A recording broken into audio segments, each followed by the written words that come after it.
In the shimmering halls of Asgard, where golden spires touched the clouds and the air sang with ancient power, there lived a god unlike any other. Baldur, son of Odin and Frigg, was beloved by all. His presence radiated light, not only in the way his skin shimmered like polished ivory under the sun, but in the way he carried peace into every heart that beheld him. The gods would often say that Baldur was the beauty of the world made flesh, a golden thread woven into the great tapestry of the 9 realms. In the fields of Asgard, when Baldur walked, flowers seemed to bloom with brighter color. His laughter softened even the sternest warrior's heart. His gaze calmed storms, and birds would fall silent just to listen to his voice.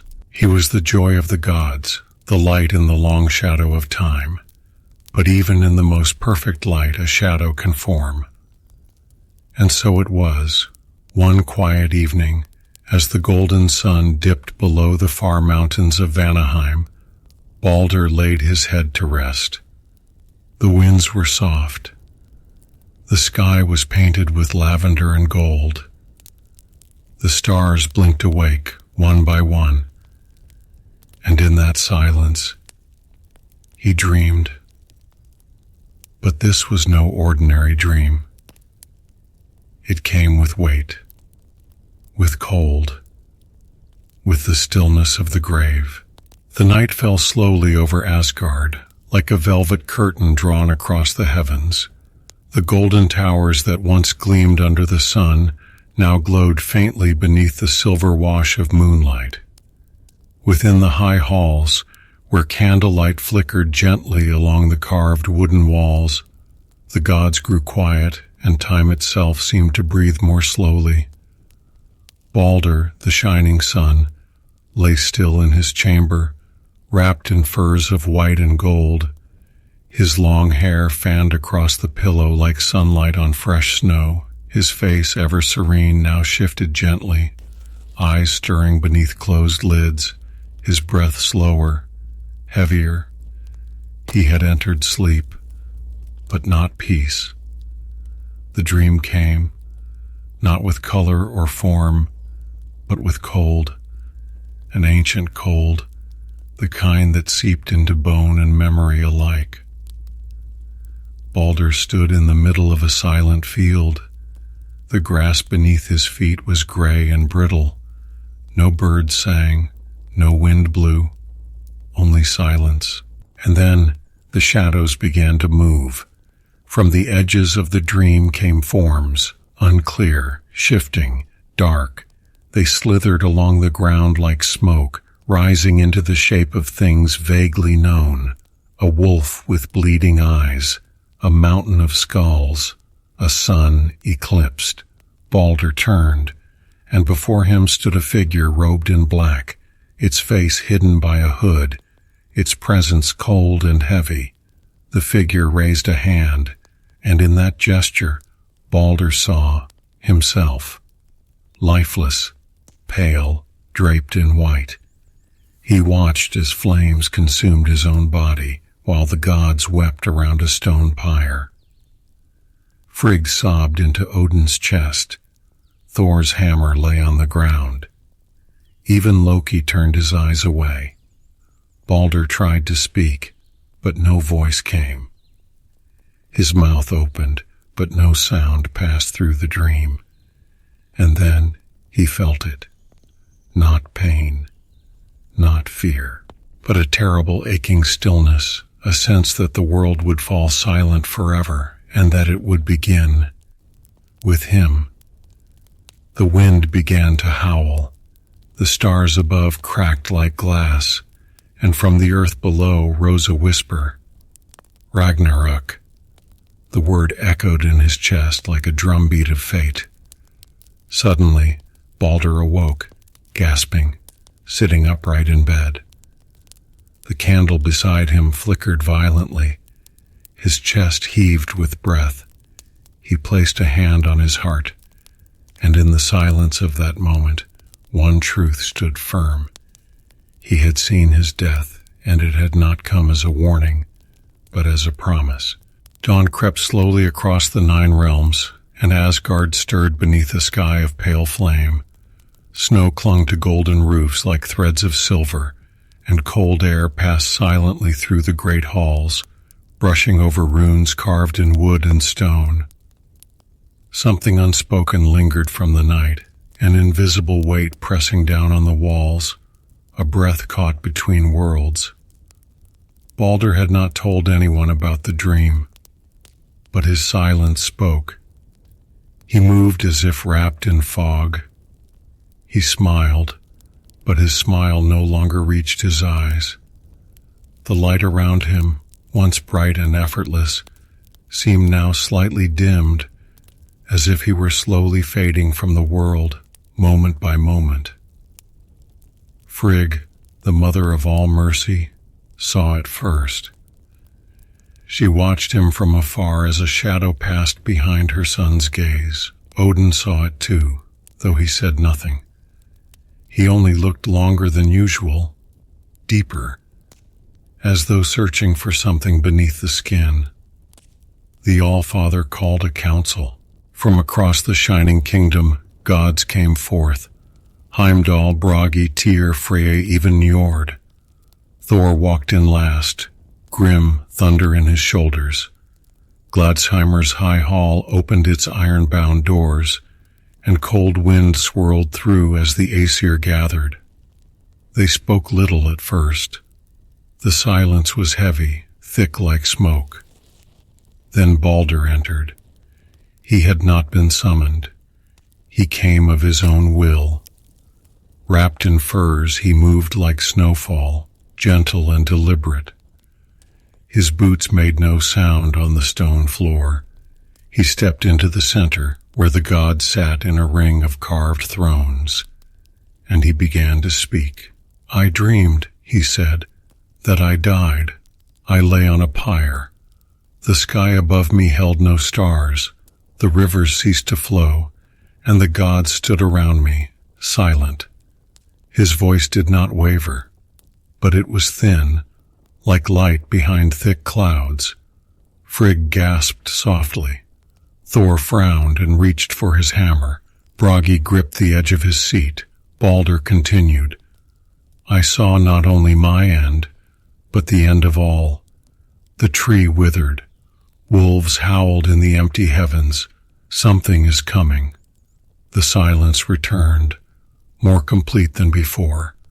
Frigg stood. "We must stop it. I will go to every mountain, river, flame, stone, and beast. I will beg them, bind them, to do no harm to my son." But Odin raised his hand. The old god's voice was low. "Fate is not so easily unmade. Dreams such as this, they come from deep places. If it is prophecy, we must confirm it. Not in Midgard, not even here, but below." A shiver passed through the hall. None dared speak. "I will go," Odin said, and with that he turned, black cloak trailing behind him like a night wind. His ravens flew to his shoulders, and silence followed him out the door. Fate had stirred, and Asgard stood still. When the gods of Asgard fall silent, the world listens. After Baldur's dream, Odin spoke no more that day. He walked the quiet corridors of Valaskjalf, with his thoughts hidden behind his one-seeing eye. The ravens Hugin and Munin circled overhead, then disappeared into cloud. As night returned, Odin stood before the great roots of Yggdrasil, the world tree that binds all realms. Its bark was cracked like old bone, and its branches trembled in a wind that could not be felt. Without a word, Odin began his descent. He passed through Midgard, where men slept unaware of the tremble in the fabric of fate. He walked unseen across cold earth, through forests that no longer sang, under skies where the stars refused to shine. He crossed into Jotunheim, where the frost giants whispered warnings to each other from mountain caves. He stepped into the iron cold of Niflheim, where breath crystallized in the air and time stood still. And finally, he reached the threshold of hell. A gate carved of stone and sorrow stood before him, tall as a mountain, wide as a river. It did not open with sound or motion. It simply yielded to him, for Odin had been there before. Within hell there were no screams, no fire, only stillness and the scent of forgotten things. The dead did not look at him as he passed. They had no eyes, no desire, only memory and rest. In the darkest chamber of that realm stood a throne of bone. Upon it sat a woman, half beautiful, half rotten. Her name was Hel, daughter of Loki, queen of the dead. She did not rise when Odin entered. She simply tilted her head and spoke with a voice that echoed like footsteps in an empty church. "Why have you come, Allfather, who knows the weight of prophecy?" Odin said nothing at first, then slowly he pulled from beneath his cloak a golden ring, dropped near, and placed it at the foot of her throne. "I seek knowledge that lives beyond the veil," he said. "My son Baldur has dreamed of death. I must know. Is it truth?" Hel smiled, or perhaps the expression was something else. She looked past him, into the shadows that always watched. "Then you shall see what no god should. But remember, Odin, knowledge is never given, it is bought." And with that she raised her hand. The walls of hell fell away, and Odin stood on a vast plain of ash. Before him, a silent battlefield, a burning sky, and in the center, Baldur, lying pale upon a stone slab. His eyes were closed, his lips slightly parted, and above him a single black feather falling slowly. Odin reached for it, and the moment he touched it, he awoke. Standing once again at the roots of Yggdrasil, the dream was done. But the truth remained, and Odin, Allfather, keeper of secrets, whispered, "Ragnarök." Odin returned to Asgard without a word. No thunder marked his arrival, no raven called, only the hush of snowfall on golden roofs and the breath of a god who had seen too much. He said nothing of what Hel had shown him, but those who looked into his eye saw it, a quiet sorrow deeper than prophecy. And though the gods did not speak of it aloud, they felt it too. That time had turned, that a shadow now clung to light, that the golden threads of fate had begun to fray. In the quiet that followed, one voice rose. It was Frigg. She did not wail or cry. She did not tear her robes. She stood. She stood with the grace of the earth and the strength of all grieving mothers, wrapped in pale wool, her hair unbound, her face unpainted. She walked out of Asgard. She passed beneath the arch of Bifrost without ceremony. No escort, no horses, no heralds, only resolve. She began her journey through the 9 realms, alone, and wherever she went, she asked. She asked the fire not to burn her son. She asked the stones not to crush him. She asked the wind not to carry him. She asked the sea not to drown him. She asked the beasts not to bite him. She asked the trees not to fall upon him. She asked iron not to pierce. She asked venom not to harm. She asked light and shadow, frost and flame, bird and blade, each with a mother's voice, each with a mother's love, each time with gentleness and fury. Some turned from her, but she followed. Some tried to deny her, but she remained. Some trembled, some wept, and still she asked. She knelt before mountains. She touched the roots of old trees. She placed her palm upon rivers. She whispered to moss and mud and bone and frost, and all things heard her, and all things answered. We will not harm Baldur, even iron, even poison, even stone. They swore it. And so the world changed, not with fire, not with war, but with a mother's vow. When Frigg returned to Asgard, her feet were cracked, her cloak was torn, her hands were bloodied, her voice rasped, but her eyes burned like the sun in winter. She stood before the gods and said, "It is done. All things have sworn. My son is safe." And for a while, peace came again to Asgard. Baldur laughed. The halls sang. The skies cleared. But beneath the roots of the world tree, in the place where light had never touched, something opened one eye and smiled. Not all gods rejoiced when Frigg returned. In the high shadows of Asgard, where light did not reach and silence had its own voice, another watched, not with sorrow, not with joy, but with interest. His name was Loki, son of a giant, brother of Odin in oath, but not in heart. Fire-blooded, silver-tongued, ever-shifting, he moved between shapes like smoke between fingers. He smiled when others frowned, and frowned when others smiled. Loki had listened to Frigg's journey. He heard the whispers of stones and the breathless quiet of fire. He had seen the beasts lower their heads and the waters hold still, and it made him wonder, could such a thing truly be? Could all things bend to a mother's will? He walked unseen through the golden halls. No footstep marked his passing. No god called his name. He watched Baldur laugh again. He saw the halls filled with song.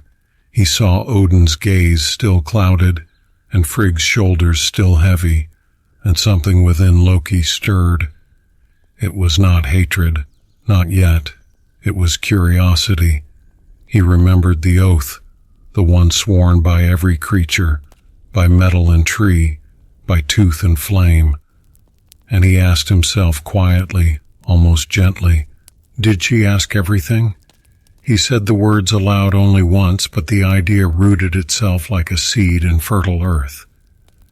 He wandered far then, to the edge of the realms, to the places where naming things held power, and in a hidden cave, beneath the roots of forgotten hills, he found it, a sprout, small, innocent, and overlooked. It was not wood, not iron, not stone or fire. It was mistletoe, a soft plant with white berries, harmless, delicate, but it had not sworn. It had not been asked. And Loki smiled, not wide, not cruel, but with quiet satisfaction. He plucked the sprig, held it in his hand like a whisper, and he knew.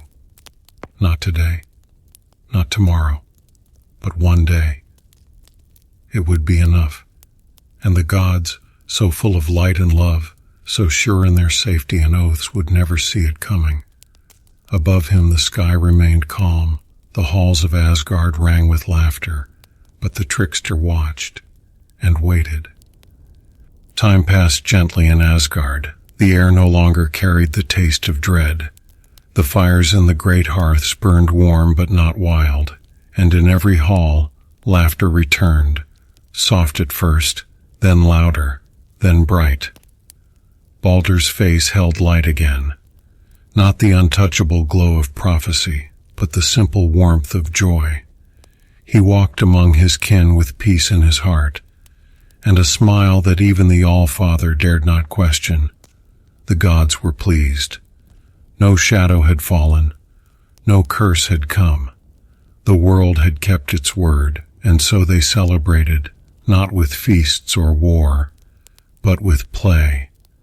What began as gestures of mirth grew into tradition, a stone gently tossed, a sword slowly swung, a spear cast in jest.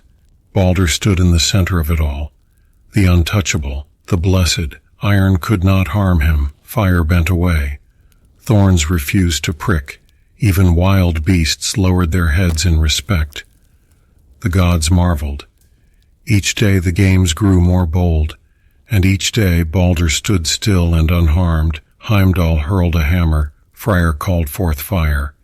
Even Thor, with the strength of storms, sent his axe flying toward Baldur's chest, only to see it drop, harmless, at his feet. And each time Baldur laughed, and each time the gods cheered. Frigg watched from afar, her eyes tired but relieved. Odin sat high, unmoved, but in his silence was a peace not known for years. It became custom, the games of the gods, to strike Baldur, to test the world's vow, to remind themselves of their own safety. But not all struck and not all played. Hoder, Baldur's blind twin, stood at the edge of every circle, smiling, listening, but never lifting a hand. He did not complain, nor did he ask, and in that silence another found purpose. Loki. He watched with patience, with calculation, with a smile so small only the shadows noticed. He disappeared for a time. None missed him, but he returned, carrying a gift. In his hand a dart, no longer than a finger, smooth and pale. "It is for Hoder," he said, "so he may join in the joy."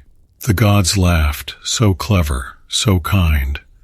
And Hoder, touched by the gesture, took the dart in his hand. Loki guided his arm, his fingers coiled gently around Hoder's wrist. "There," he whispered, straight and strong. And with the laughter of gods ringing in his ears, Hoder threw. The dart flew silently straight, swift, and Baldur fell without sound, without breath. The game stopped, the world held its breath, and above them the sky dimmed. At first there was no sound, not even breath, not even wind. The dart struck, and Baldur fell.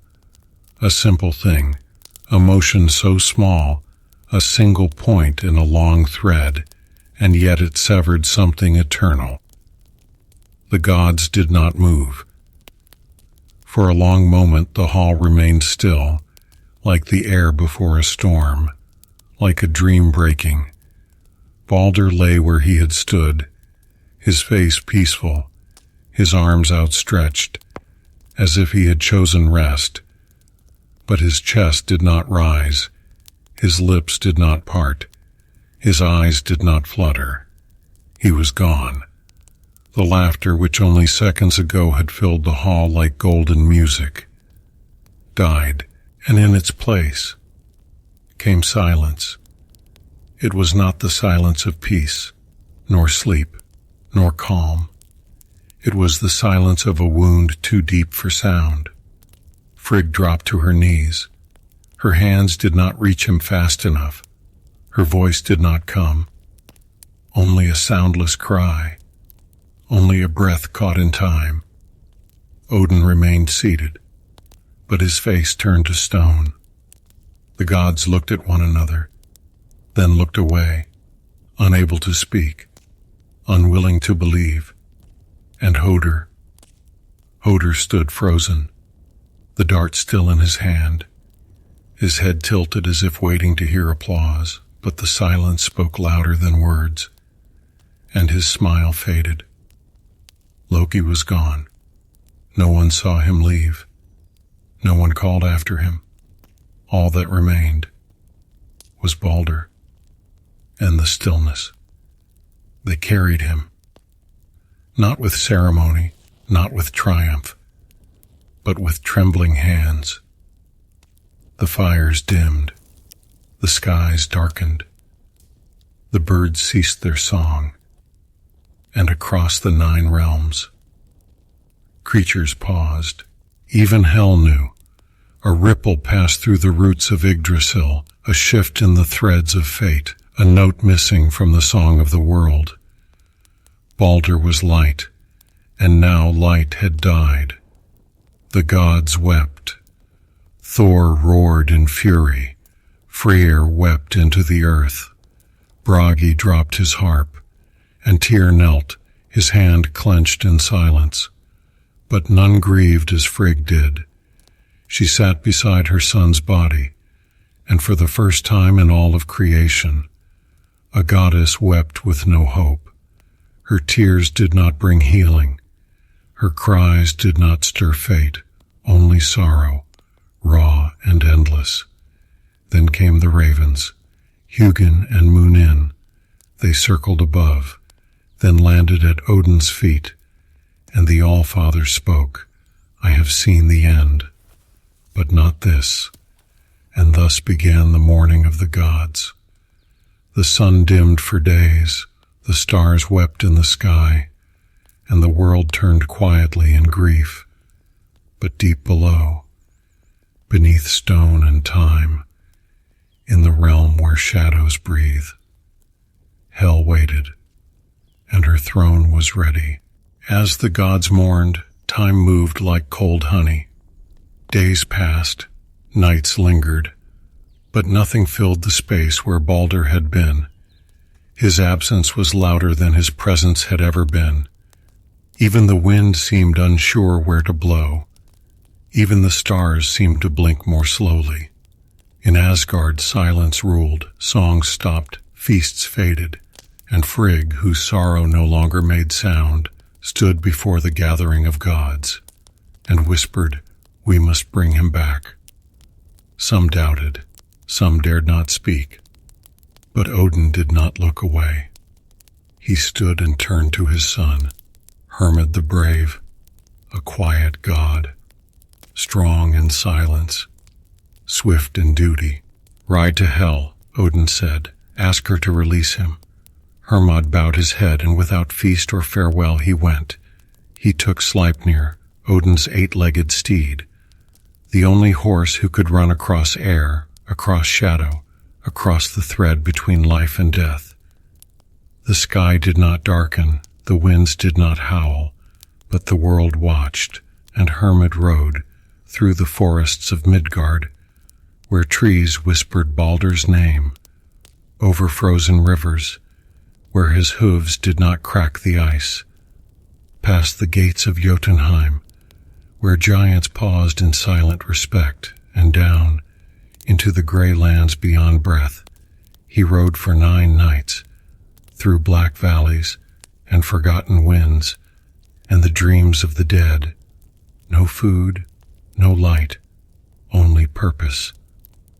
On the 10th day he saw it, a gate, carved from bones of ancient beasts, hung with veils of sorrow, guarded by silence. Hel's Gate.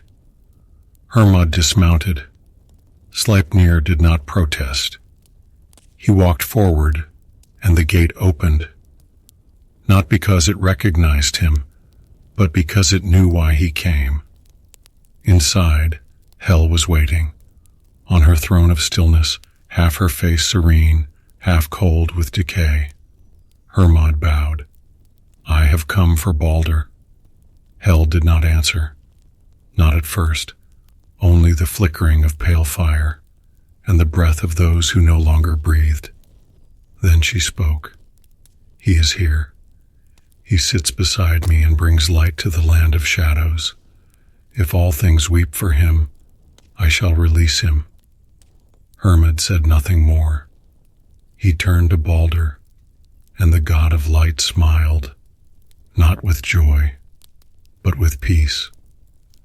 Hermod reached out, touched his brother's shoulder, and the dead stirred in silence.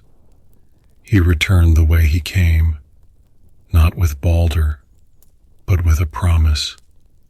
And above, the world waited. The word spread, like wind through leaves, like fire through dry fields. Baldur might return.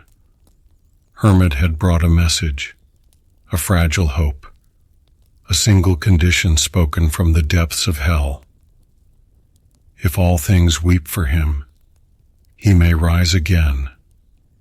And so the gods called. They did not command. They did not threaten. They asked from mountaintops and ocean floors, from forest roots and blazing stars.